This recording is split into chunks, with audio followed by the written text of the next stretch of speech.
तो क्या करें, स्टार्ट करें बेटा, चलिए स्टार्ट।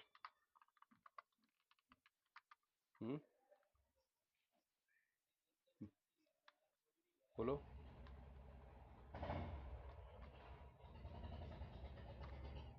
स्टार्ट करें।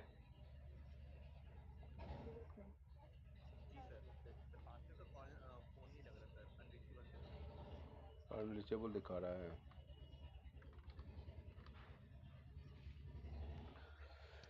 अच्छा, चलो भाई क्या करें। स्टार्ट कर रहे हैं। वैसे राजनंदनी और भास्कर को आना चाहिए था, लेकिन क्या बताओ। दिखाई दे रहा है ना बेटा?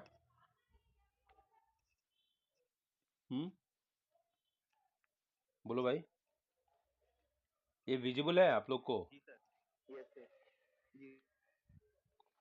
तो हम लोग क्या पढ़ने वाले हैं आज? क्या पढ़ने वाले हैं बेटा? एग्रीगेट डिमांड और एग्रीगेट सप्लाई, इनकम डिटर्मिनेशन का लेसन पढ़ने वाले हैं, करेक्ट ना? बोलो भाई। हाँ, तो पहली बात तो हमारा लेसन का नाम क्या है? Income determination. ठीक है, किसका डिटर्मिनेशन करना? इनकम का डिटर्मिनेशन करना। और क्यों करना है? जिससे कि इकोनॉमी रिसेशन से बाहर आ जाए। ठीक है, रिसेशन मतलब हमारे पास एग्रीगेट सप्लाई है, इकोनॉमी की प्रोडक्शन कैपेसिटी है। अब देखो, थोड़ा सा बेसिक भी देखना पड़ेगा। हम किस इकोनॉमी की चर्चा कर रहे हैं? यूएसए की इकोनॉमी की चर्चा कर रहे हैं, करेक्ट ना? पहले का जो पढ़ा हुआ है ना, वो ध्यान में जो बोल रहा हूँ नहीं समझ में आएगा तुरंत मुझे टोक देना, ठीक है ना? क्योंकि 1 महीने का गैप हो गया ना। तो ये हम यूएस किस इकोनॉमी की बात कर रहे हैं बेटा? यूएसए की इकोनॉमी की बात कर रहे हैं, जहां पर अनसोल्ड स्टॉक की समस्या है। किसकी समस्या है? बोलो भाई, बोलते जाओ, साथ साथ हमको पता चलेगा ना। अनसोल्ड स्टॉक की समस्या है, ये बात समझ में आ रही है? मतलब कि हमारे पास सामान है, सामान बिक नहीं रहा है, बिक नहीं रहा है, ठीक है? इसलिए अनसोल्ड है ना, मतलब डिमांड नहीं है, डिमांड गोतिल्ला है ना प्रीति? डिमांड गोतिल्ला मतलब डिमांड, नो डिमांड। ओके, हाँ डिमांड नहीं है, ठीक है, डिमांड नहीं है, ठीक है। प्रोडक्शन कैपेसिटी है। देखो इकोनॉमी में हम इसको क्या कहते हैं? एग्रीगेट सप्लाई कहते हैं ना। ये इकोनॉमी के क्या, ये 45 डिग्री लाइन पर जो होता है, ये क्या बताता है? प्रोडक्शन कैपेसिटी को बताता है। क्या बताता है? बोलते जाओ भाई। प्रोडक्शन कैपेसिटी को बताता है, ठीक है। क्वेश्चन कहाँ से आ जाएगा कोई नहीं जानता है, ठीक है। ये लाइन क्या है? 40%। ये लाइन जो है ना, AS इक्वल टू वाई, ये हमारा इनकम का लाइन है। क्या है? इनकम का लाइन, इनकम लाइन, ठीक है, ठीक है। हम इसमें कई बातें हमको, ये थ्योरी जो है ना, डिमांड की थ्योरी कही जाती है ना। एग्रीगेट डिमांड, एग्रीगेट डिमांड हम इफेक्टिव डिमांड भी कहते हैं। कौन सी डिमांड की बात कहते हैं? Effective demand. ये सब सारे दिमाग में क्वेश्चंस आएंगे आपके दिमाग। लेकिन ये जो समस्या जो थी ना, मूल रूप से समस्या का जो थ्योरी बनी कैसे? क्योंकि ये सामान है और सामान बिक नहीं रहा है। सामान बिकेगा कब? जब डिमांड हो मार्केट में। क्या हो? डिमांड हो, करेक्ट ना? तो किन्स ने कहा कि जो, हम ज्यादा डिटेल में जाएंगे तो दिक्कत होगी। किन्स ने कहा कि डिमांड को बढ़ाने की जरूरत है। तो डिमांड, ये आया एग्रीगेट मार्केट। देखो हम माइक्रो इकोनॉमिक्स में डिमांड पढ़ चुके हैं ना, कि मार्केट में इक्विलिब्रियम कहाँ होता है? जहां डिमांड और सप्लाई मिलते हैं। पढ़ चुके हो ना बेटा आप लोग? बोलो भाई, पढ़ चुके हो ना बेटा? बोलते जाओ। ये माइक्रो इकोनॉमिक्स का कॉन्सेप्ट है, और ये प्राइस से जुड़ा हुआ है। किससे जुड़ा हुआ है? प्राइस से, है ना। प्राइस बढ़ेगा तो डिमांड घटेगा, प्राइस घटेगा तो डिमांड बढ़ेगा, उल्टा, ठीक है ना, इनवर्स रिलेशनशिप। सप्लाई के साथ क्या है? प्राइस बढ़ेगा तो सप्लाई भी बढ़ेगा, प्राइस घटेगा तो सप्लाई भी घटेगा। ये तो माइक्रो इकोनॉमिक्स का कॉन्सेप्ट हमने बात किया। हम इकोनॉमी की बात कर रहे हैं, मतलब हम किसकी बात कर रहे हैं? MACRO की बात कर रहे हैं, मैक्रो की बात कर रहे हैं। इसको हिंदी में कहते हैं समष्टि। इतना डिटेल जाने की जरूरत नहीं है, समझ में आई बात? तो यहाँ पर हम डिमांड की बात कर रहे हैं, इंडिविजुअल डिमांड समझ लो, मार्केट डिमांड की बात कर रहे हैं। यहाँ इकोनॉमी के डिमांड की बात कर रहे हैं, और उसी को हम क्या कहते हैं? AD कहते हैं, मतलब एग्रीगेट डिमांड की बात कर रहे हैं। ठीक है, एग्रीगेट डिमांड की बात कर रहे हैं। उसी तरह हम एग्रीगेट सप्लाई की बात कर रहे हैं, एग्रीगेट सप्लाई की बात कर रहे हैं। करेक्ट ना? मेरी बात समझ में आ रही बेटा? समझ में आई बात? बोलो भाई। तो हम income determination, equilibrium level of income, है ना, उसकी बात कर रहे हैं। तो हमारे पास दो कॉन्सेप्ट हुए, एक हो गया AD और एक हो गया AS। दो कॉन्सेप्ट हुए ना, AD और AS। करेक्ट ना? बोलो भाई, AD क्या है और AS क्या है? बताओ, AD कोई मुझे बताएगा क्या है? हाँ बोलो भाई।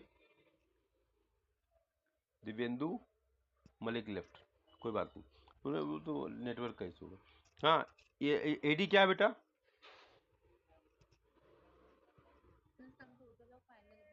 हाँ, हाँ, फाइनल गुड, ठीक है। Demand for all goods and services, very good, ठीक है।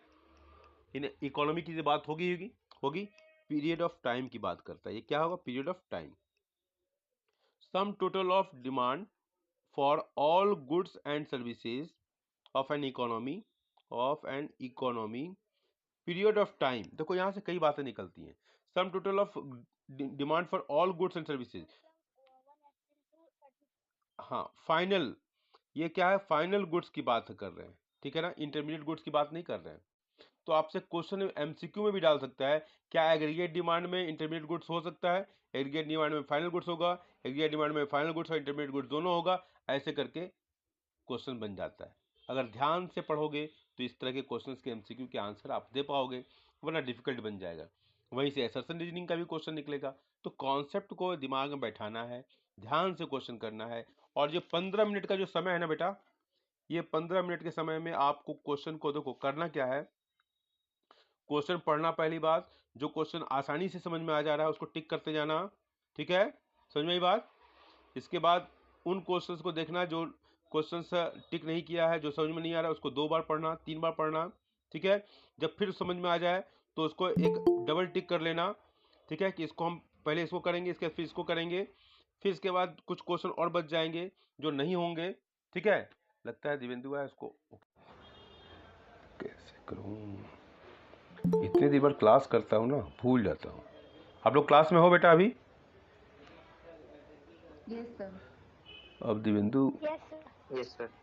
दिवेंदु बाहर चला गया था ना, अब वो कैसे उसको लाऊं? भूल जाता हूँ। एक मिनट रुक जाओ, ये तो ज़्यादा दिन बाद क्लास। चलिए ठीक है, दिखाई दे रहा है ना बेटा? बोलो भाई, दिखाई दे रहा है ना बेटा? हाँ, किल्ला। चलिए, तो अब ये AD क्या है बेटा?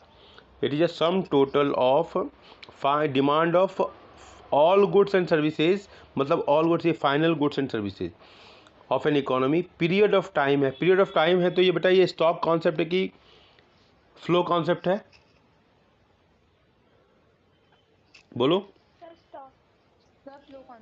फ्लो कॉन्सेप्ट है, ठीक है ना। इन 1 ईयर, ये 1 साल का हम लेते हैं, है ना, ठीक है। 1 साल का एग्रीगेट डिमांड की हम बात कर रहे हैं, तो ये क्या है? फ्लो कॉन्सेप्ट है ना। एग्रीगेट डिमांड क्या निकला? फ्लो कॉन्सेप्ट निकला। स्टॉक कॉन्सेप्ट कब होता है? जब ये पॉइंट ऑफ टाइम होता, ठीक है। बोलो भाई, स्टॉक कॉन्सेप्ट कब होता है? ये जब पॉइंट ऑफ टाइम होता। करेक्ट ना? Point of time. करेक्ट ना? अच्छा, अब हम आते हैं, अभी हम डिमांड की बात करेंगे, ठीक है, डिमांड की बात करेंगे हम। तो हम आते हैं, इसको आगे बढ़ाएं, ठीक है।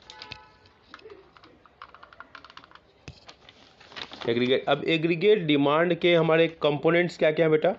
सी प्लस आई प्लस जी प्लस एक्स माइनस एम। ठीक है, हमारे सिलेबस में क्लोज्ड इकोनॉमी की बात हो गई है। क्लोज्ड इकोनॉमी की बात है, क्या इकोनॉमी, क्लोज्ड इकोनॉमी की बात है, ठीक है ना। जिसमें क्लोज्ड इकोनॉमी का मतलब क्या हुआ? जिसमें एक्स मतलब एक्सपोर्ट और एम का मतलब क्या? इंपोर्ट। ये दोनों चीज़ें नहीं होंगी, वो क्या होगा? वो क्लोज्ड इकोनॉमी होगा। समझ में आई बात? ठीक है, ठीक है। और एक ऐसी एक उस डिमांड की बात हो रही है जिसमें गवर्नमेंट सेक्टर भी नहीं है, गवर्नमेंट सेक्टर भी नहीं है, मतलब ये भी नहीं है। तो हमारा पढ़ना क्या? हमको AD equal to C plus I पढ़ना है, यही हमारा सिलेबस है। करेक्ट ना? समझ में आई बात? बोलो भाई। ठीक है, इतना समझ में आ गया आपको? मतलब हाँ, ये प्राइवेट फाइनल, जिसको आप लोग पढ़ते हो ना एक्सपेंडिचर मेथड में, प्राइवेट फाइनल कंजम्पशन एक्सपेंडिचर, वही है ये। ठीक है, प्राइवेट फाइनल कंजम्पशन एक्सपेंडिचर सी, जिसको हाउस होल्ड के द्वारा होता है। और ये प्राइवेट इन्वेस्टमेंट डिमांड, ये कंजम्पशन डिमांड और इन्वेस्टमेंट डिमांड। ठीक है, समझ में बात? अब आते हैं हम AD के दो कंपोनेंट हमको समझ में आ गया, सी प्लस आई। करेक्ट ना? अब हम सी पर बात करेंगे। किस पर बात करेंगे? सी पर बात करेंगे।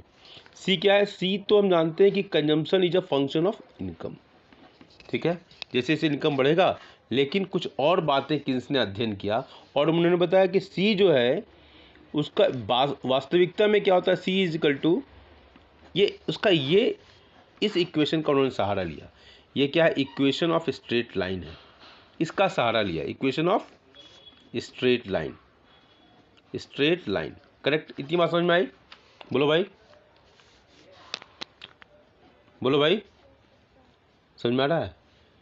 इसका डायग्राम कुछ इस तरीके से बनता है, इसका डायग्राम कुछ इस तरीके से बनता है। जो कोई स्ट्रेट लाइन है ना, ये स्ट्रेट लाइन इसी इक्वेशन के आधार पर बनता है, जिसमें ये क्या है? ये चीज़ है इसको क्या कहते हैं? ऑटोनोमस कंजम्पशन, ऑटोनोमस कंजम्पशन कहते हैं। समझ में आई बात? बी क्या है? ये स्लोप है। ये देखो, ये लाइन है ना, ये ऐसे जो बढ़ रहा है तो कुछ स्लोप है ना भाई। देखो ये स्लोप, देखो ऐसे स्लोप निकलता है, ऐसे है ना, ये ऐसे स्लोप, ये देखो स्लोप है। स्लोप जो होता है ना, ये परपेंडिकुलर और बेस का रिलेशनशिप होता है, इसका और इसका रिलेशनशिप है, इसका और इसका रिलेशनशिप। कोई भी जो है ना, यही तो स्लोप है। ये स्लोप क्या हुआ? इसका और इसका रिलेशनशिप। इस तरह इस लाइन का स्लोप क्या है? इसका और इसका रिलेशनशिप। समझ में आया बात? ये बी है। ये क्या है? बी, ये स्लोप है। क्या है बेटा? स्लोप है। और ये स्लोप किससे मेजर करते हैं? MPC से। तो MPC क्या है? ये स्ट्रेट लाइन, ये इस पूरे फंक्शन का स्लोप है। ठीक है, और MPC क्या होता है? Delta C by delta Y. मतलब ये डेल्टा C और ये delta Y, delta C delta Y, delta C delta Y. इधर C होता है, इधर X एक्सिस पर हम Y लेते हैं। समझ में आई बात? इनकम लेते हैं। समझ में आ रही बात? बोलो भाई। प्रीति, समझ में आ रहा है बेटा? बोलो। हाँ, तो C is equal to C bar plus BY में C क्या है? कंजम्पशन। क्या है? कंजम्पशन। C बार क्या है? Very good, autonomous consumption. B क्या है? MPC, स्लोप है। स्लोप कंजम्पशन कर्व का स्लोप है। Y क्या है? Given level of income. Very good, given level of income. चलो चलो, तुम लोग अपना पीठ थपथपा लो थोड़ा सा, सही जा रहे हो अभी। ठीक है, अब आते हैं कुछ इसके और कॉन्सेप्ट हैं।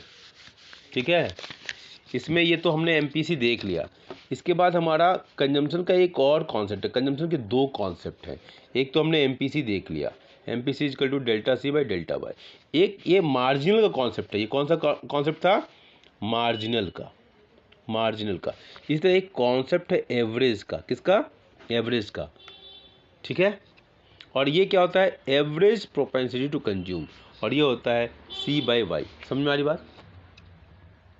ठीक है, MPC क्या होता है? Delta C by delta Y, और ये क्या होता है, सी और वाई का रिलेशनशिप है। मतलब MPC अगर हम देखें तो चेंज इन इनकम, ये इनकम लेवल, जैसे मान लो ये हमने जैसे ड्रॉ किया ना, है ना, इनकम लेवल चेंज हो रहा है, ठीक है। देखो यहाँ 0 है, यहाँ मान लो 100 हो गया, या 200 हो गया, यहाँ 300 हो गया, ठीक है। तो ये चेंज की बात कर रहा है, तो डेल्टा वाई। यहाँ 100 से 200 चेंज है तो डेल्टा वाई, 200 से 300 है तो ये भी डेल्टा वाई, ठीक है। इसलिए ये यहाँ पर देखो कुछ वैल्यू है, फिर यहाँ से यहाँ तो कुछ वैल्यू है सी का, तो ये चेंज की बात करें तो delta C, delta C, delta C, ठीक है। समझ में आई बात, बोलो भाई। लेकिन ये APC जो है ना, ये इसका और इसका रिलेशनशिप की बात कर रहा है, ये इनकम है और ये कंजम्पशन है। समझ में आ रही, दोनों के बीच का डिफरेंस समझ में आ रहा है, बोलो भाई। Yes sir. प्रीति समझ में आ रहा है बेटा, आदित्य, निशा, बोलो भाई। Yes sir.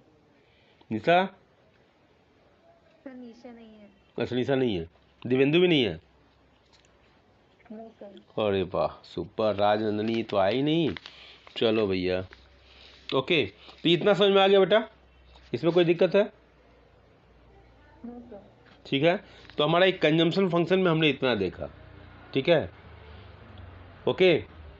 इसी तरह अगर हम देखें तो इसमें एक इन्वेस्टमेंट का भी है ना बात, इन्वेस्टमेंट की बात है। C+I में देखो, C+I, AD equal to C+I मैंने बोला था, तो इसमें I, तो ये I जो है ना, इसके दो हैं, एक है ऑटोनोमस इन्वेस्टमेंट और दूसरा क्या है, बोलो,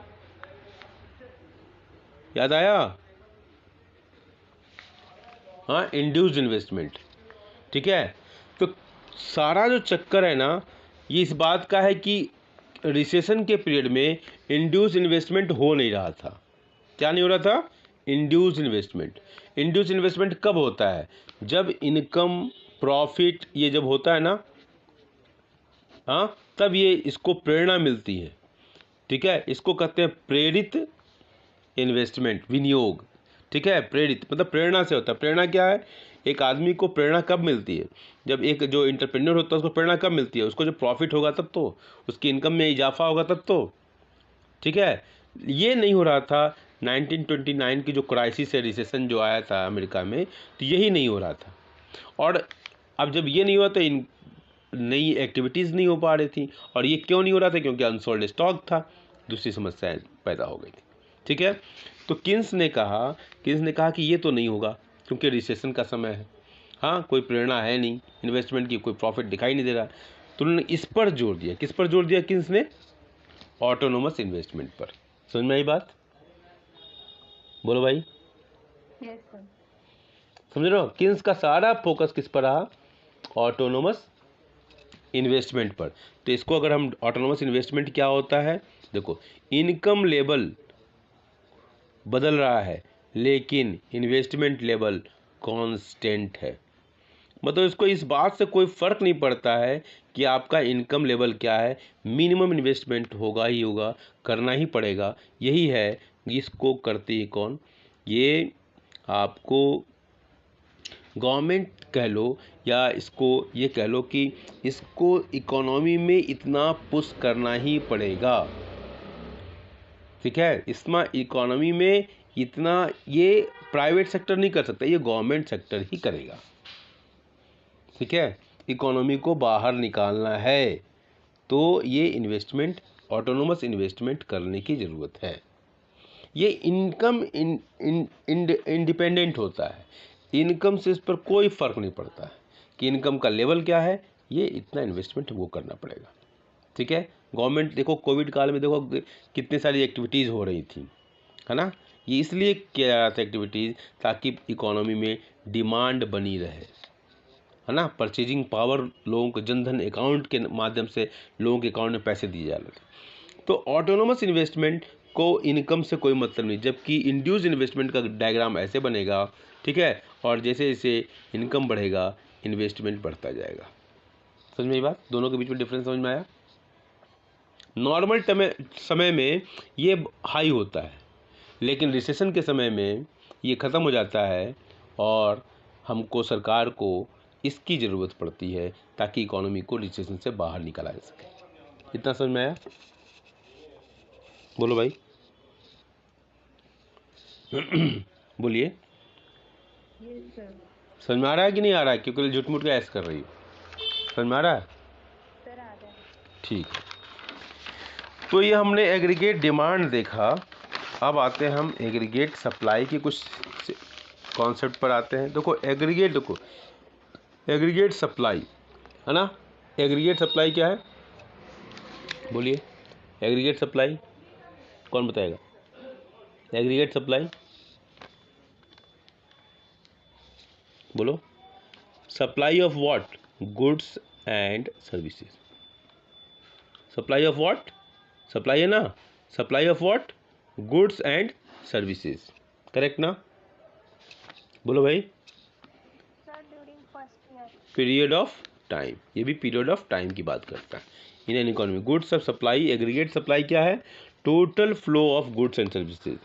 ठीक है, total flow of goods and services during a period of time in an economy in a given year.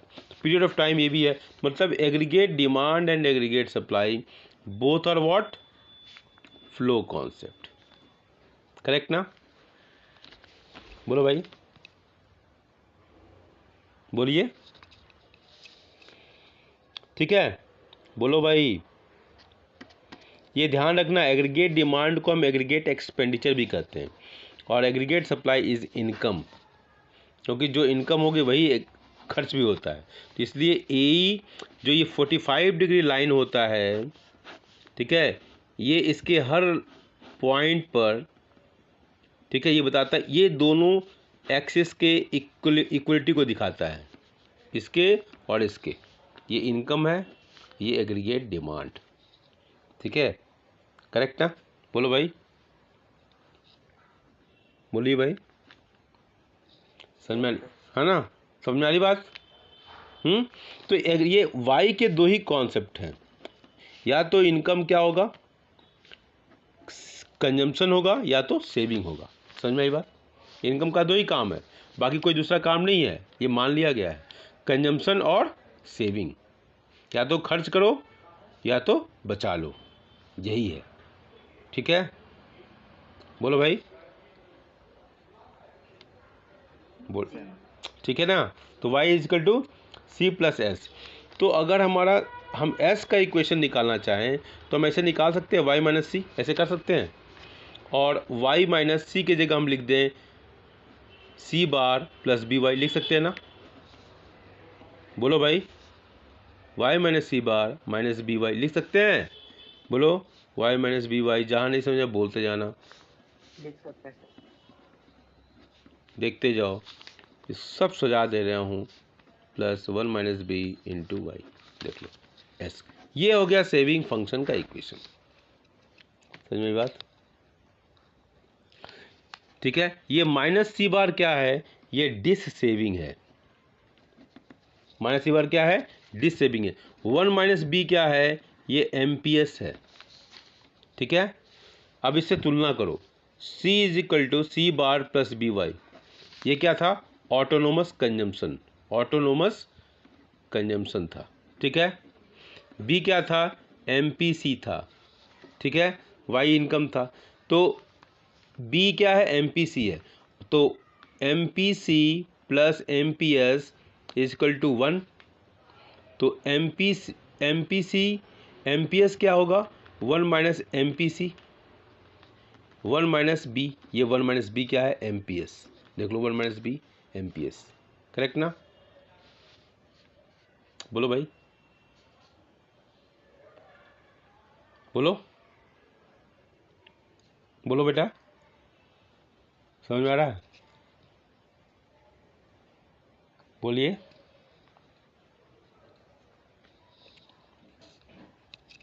क्या हुआ, आवाज़ नहीं आ रही है? क्या बात है, नहीं समझ में आ रहा है क्या? हेलो आदित्य, आदित्य, क्या बात है भाई, किसी की आवाज़ नहीं आ रही। चलिए, तो ये हमारा हो गया C is equal to C bar plus B Y. यहाँ पर क्या है, B क्या है, MPC है, और MPS क्या है, 1 माइनस बी। तो ये हमारा सेविंग का इक्वेशन, सेविंग फंक्शन हुआ माइनस सी बार प्लस। अगर अब इसको हम डायग्राम से दिखाना चाहें तो कुछ इस तरीके का डायग्राम बन जाएगा। देखिए, हम इससे पहले ये हमारा है C is equal to C bar plus B Y. अब इसमें ये सी बार है, ठीक है, और अगर हम इसको इनकम की लाइन को यहाँ ड्रॉ कर दें तो ये हमारा यहाँ से पास होगा सेविंग कर्व, ये सेविंग कर्व होगा। तो ये जो एरिया आया यही है हमारा क्या, माइनस सी बार। अगर इसको हम चाहें तो स्मॉल एस से डिनोट कर सकते हैं, और ये एक्चुअली क्या है, डिस सेविंग, क्योंकि zero level of income, zero level of income add लगा देता हूँ, add zero level of income, ठीक है। सी बार क्या है, ऑटोनोमस कंजम्पशन है, ऑटोनोमस कंजम्पशन है, ऑटोनोमस कंजम्पशन है, ठीक है, ठीक है। तो जब जीरो लेवल पर इनकम कुछ है, इनकम जीरो है, उस पर भी जो सेविंग है, तो हम अगर एस इक्वल टू क्या होगा, वाई माइनस सी होता है, तो जीरो है, जीरो माइनस सी क्या होगा, माइनस सी, यही माइनस सी बार, ठीक है। क्योंकि जीरो लेवल पर अगर हम देखें तो C equal to C bar plus B Y, तो C bar plus B into zero, क्योंकि इनकम जीरो है तो सी बार हो जाता है। तो जीरो लेवल पर जो है सी और सी बार मतलब कंजम्पशन और ऑटोनोमस कंजम्पशन दोनों बराबर होते हैं, ठीक है। तो इसलिए यहाँ पर एस इजिकल टू ये माइनस सी बार कह दो, सी कह लो, क्योंकि ये सी और सी बार बराबर होते हैं, ठीक है। तो ये हमारा स्मॉल एस, ये हम स्मॉल एस हम सेविंग दिखा रहे हैं। तो कुछ इस तरह का डायग्राम बनता है हमारा, ठीक है, इसे हमको समझने की ज़रूरत है। अब आते हैं हमने भी एस निकाल लिया है, सी हमने पहले निकाल लिया था, एस निकाल लिया। अब इसके बाद हम आते हैं अगले कॉन्सेप्ट पर। जैसे हमने कहा कि वहाँ पर हमने पढ़ा था कि सी के दो कॉन्सेप्ट हैं, इसी तरह एस के भी दो कॉन्सेप्ट हैं, एक एमपीएस और दूसरा एपीएस। एमपीएस क्या होता है, marginal proportional to same equal to delta S by delta Y. APS क्या होता है, APS equal to S by Y. ये दोनों कॉन्सेप्ट मैंने की, ठीक है। ये सेविंग और इनकम का रिलेशनशिप है। ये चेंज इन इनकम मतलब इनकम, अगर मान लीजिए हमारा हम एमपीसी को भी यहाँ इंट्रोड्यूस करते हैं। एमपीसी इक्वल टू 0.6, इसका मतलब क्या हुआ, इसको हम 6/10 लिख सकते हैं, इसको हम ऐसे भी लिख सकते हैं 60/100। मतलब 1 रुपया अगर इनकम में बदलाव होता है तो उस बदलाव के परिणाम स्वरूप 60 पैसा कंजम्पशन पर खर्च होता है, ठीक है। ये क्या होता है, delta C by delta Y. मतलब 1 रुपया चेंज हो रहा है इनकम में तो उसके परिणाम स्वरूप कंजम्पशन में कितना चेंज हुआ, 60 पैसा, ठीक है। इस तरह अगर 0.5 है, इसका मतलब 5/10 इज इक्वल टू हम लिख सकते हैं 50/100। मतलब 100 पैसा चेंज हो रहा है इनकम में तो उसके परिणाम स्वरूप 50 पैसा कंजम्पशन में चेंज हो रहा है, ठीक है। इसी तरह हम इसको भी यहाँ दिखा सकते हैं, डेल्टा एस बाई वाई। अगर एमपीएस 0.6 है, इसका मतलब क्या हुआ, 6/10 इजकल टू 60/100, ठीक है। मतलब कि 100 रुपीज़ अगर चेंज हो रहा है इनकम में तो उसका 60 पैसा सेविंग पर खर्च हो रहा है, सेविंग हो रही है। इस तरीके से हम इस कॉन्सेप्ट को समझ सकते हैं। अब आते हैं हम आगे। अब यहाँ पर ये ध्यान देने की बात है कि किन्स हम फुल एम्प्लॉयमेंट की बात करते हैं। फुल एम्प्लॉयमेंट एक और कॉन्सेप्ट मेरा छूट रहा है थोड़ा सा, इसको हम थोड़ा ब्रेक लेते हैं। हमने यहाँ पर ये बताया नहीं, ये इनकम है और ये कंजम्पशन है, तो ये पॉइंट जो है ये कहलाता है break even point. Break even point, यहाँ पर सी और वाई दोनों बराबर होते हैं। ये सी की लाइन है और ये इनकम की लाइन है, सी और वाई यहाँ दोनों बराबर है। और एपीसी क्या होता है, सी और वाई का रिलेशनशिप होता है, दोनों बराबर हैं, इसलिए हमने वाई की जगह सी लिख दिया, कट गया तो 1। तो यहाँ एपीसी की वैल्यू कितना होती है, 1। कहाँ पर होती है, ब्रेक इवन पॉइंट पर 1 होती है, ठीक है। ब्रेक इवन पॉइंट से पहले सी ज़्यादा होता है before break even point, C is greater than Y, मतलब A P C is greater than 1, A P C की वैल्यू 1 से ज़्यादा।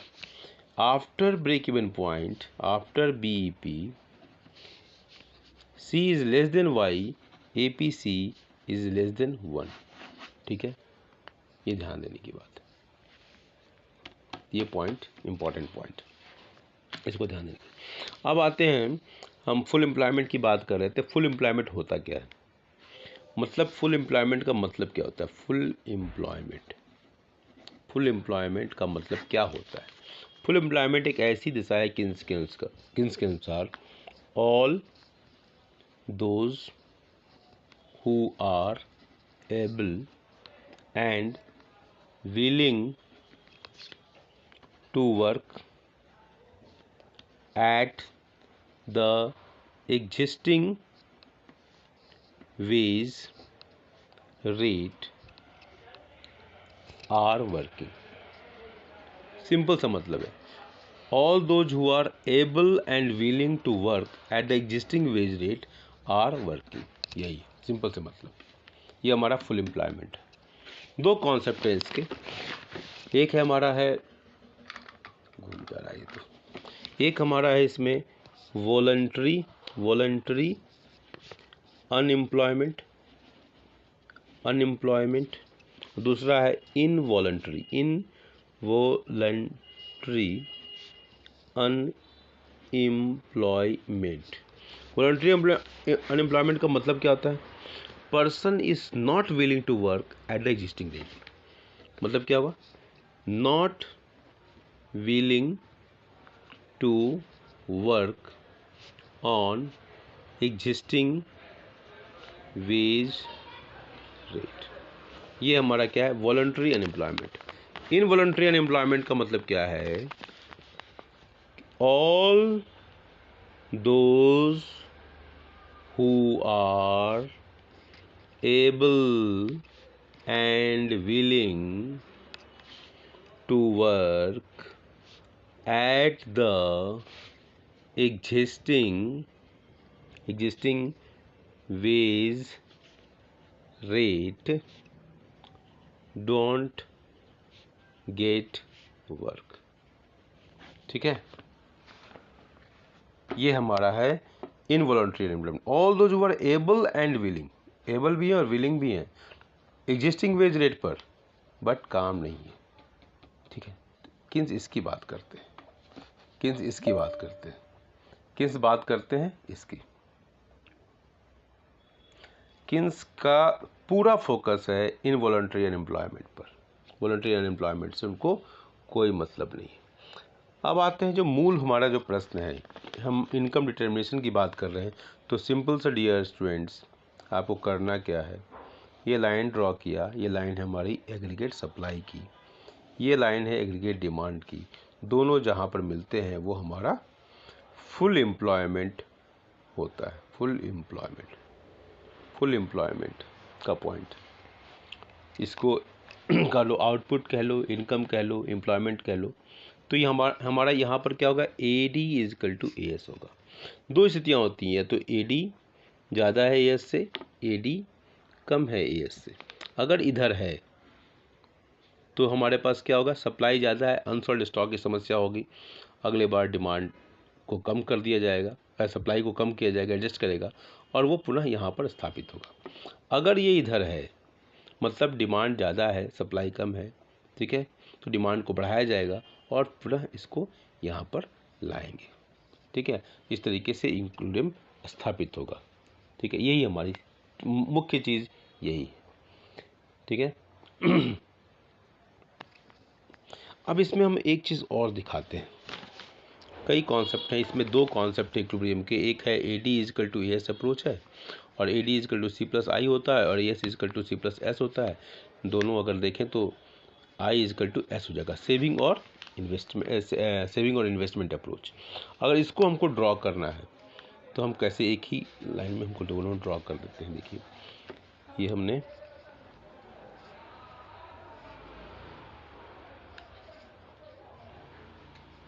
चलो उसको अलग लगी हो गई।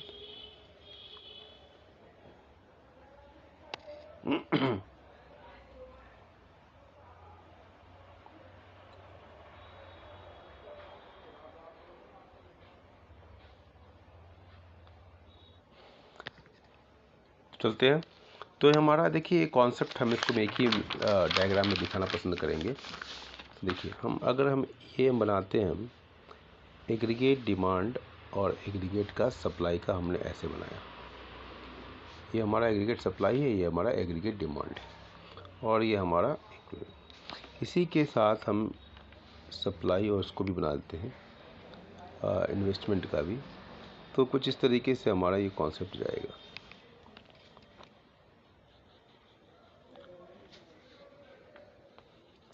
ये हमारा इन्वेस्टमेंट है,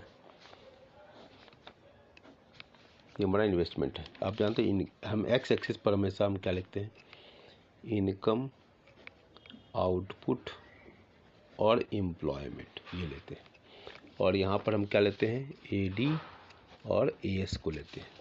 उसी तरह इसका यहाँ पर लेते हैं एस और आई को लेते हैं वाई एक्सिस पर, और इधर हम लेते हैं इनकम, आउटपुट, एम्प्लॉयमेंट, ये लेते हैं। ठीक है। अब यहाँ से हम देखिए, ये लाइन जो यहाँ से ड्रॉ करेगी, ये ऐसे जाएगी, ये सेविंग, ये हमारी सेविंग है।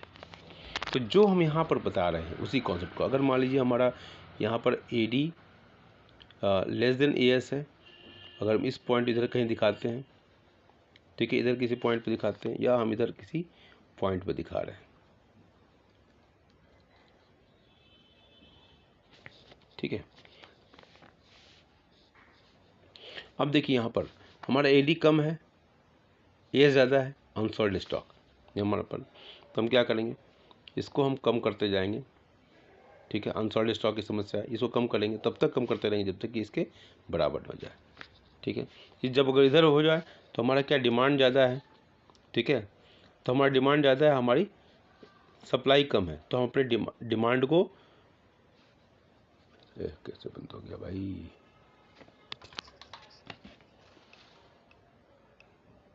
ये कैसे सेविंग कैसे बंद हो गया, हाँ अब चल तो रहा है, कैसे लाइट ऑफ की थी, रिकॉर्डिंग बंद हो गया था। चलिए रिकॉर्डिंग दूसरा स्टार्ट हो गया।